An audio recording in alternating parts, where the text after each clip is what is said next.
Welcome to The Explainer. Today, we're diving into the key ideas from the book Rising Above a Toxic Workplace. It's basically a survival guide for anyone who's ever felt completely drained or just plain beaten down by their job. Let's just kick things off with a quote that, wow, it might hit a little too close to home for some of you. These are the words of someone talking about a job they used to love. And you know that feeling? It's way too common. It's when a bad job stops being just a job and starts poisoning everything else in your life.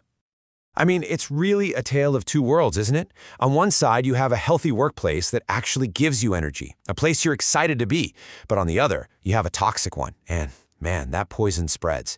It gets into your health, your relationships, your happiness. The difference couldn't be more clear. All right, so let's get into it. How does a place even get toxic? And what does that really feel like for the people who have to walk in there every single day? Well, it usually starts when there's a huge gap between what a company says it is and what it actually does. And this is the crazy part, right? Both the amazing companies and the terrible ones can have the exact same mission statement hanging on the wall. You know the words: integrity, respect, teamwork. But in a healthy place, those words actually mean something. They guide how people behave. In a toxic one, they're just decorations, while everybody's personal agendas are running the show. Okay, so how do you know, like really know, if you're stuck in a toxic place? Sometimes the signs are kind of sneaky, but a lot of the time, once you know what you're looking for, they're staring you right in the face. So let's break down some of the big red flags. To really get a feel for this, let's talk about a guy named Bill. His story is just a perfect and pretty painful example of what it's like to live this day in and day out. He came from a really supportive job and landed in a place that felt like it was on another planet. A planet that was basically hostile to human life. I mean, just wrap your head around this. Bill was working insane hours, talking to Europe at the crack of dawn and Asia late at night, with zero extra pay. But the real killer wasn't even the workload. It was the constant beatdown. Instead of a good job, all he got was criticism. His bosses even told him they were keeping a file on all his screw-ups. Can you imagine that pressure? If any of this is starting to sound familiar, you're definitely not alone. And it gets even crazier. The toxicity wasn't just in the big things. It was in the tiniest, pettiest details. We're talking about lists of rules posted in the bathroom, limits on how many family photos you could have, and this one's a classic, a rule about how many pens you could have on your desk. This isn't about running a business, folks. It's a straight-up power trip, and it's all about control. So Bill stuck it out for 2 whole years, and the toll it took was huge. He gained a bunch of weight, was totally exhausted, and was genuinely worried about his health and his marriage. He finally realized, you know what? I have to get out of here. This was about survival. So where does all this poison come from?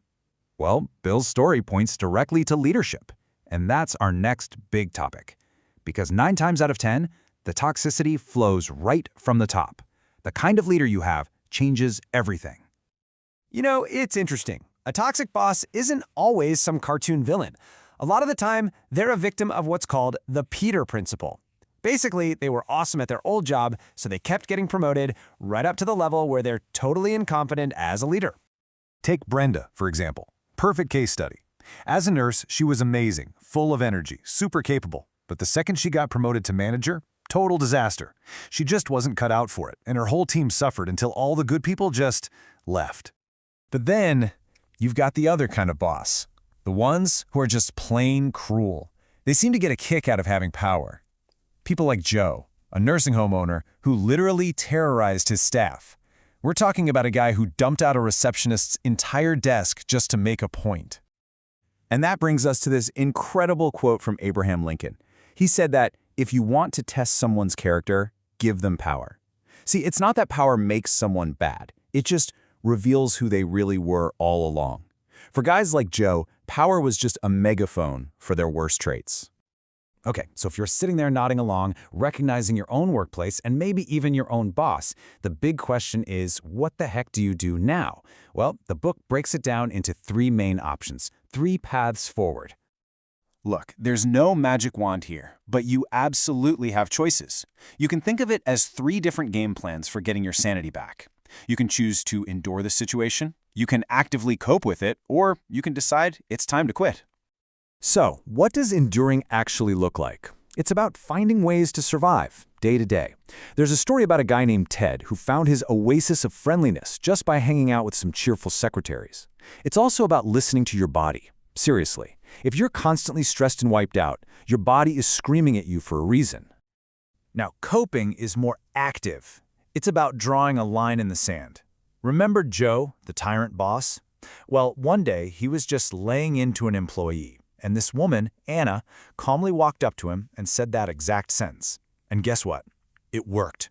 He never yelled at her again and even promoted her. Sometimes setting a clear boundary is the most powerful thing you can do.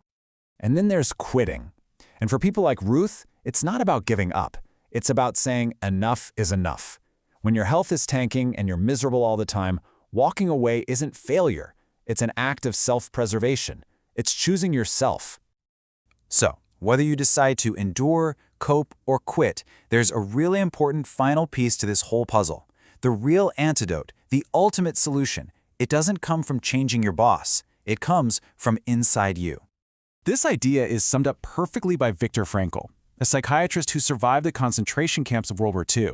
He realized that they could take away everything, except his freedom to choose his own response, his own attitude. That was the one thing that was always his.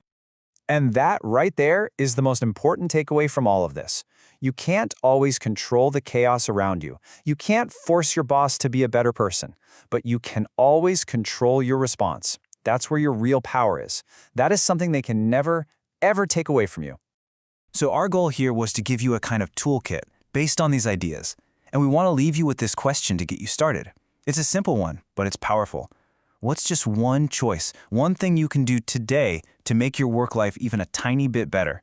Because that choice and the power that comes with it is all yours.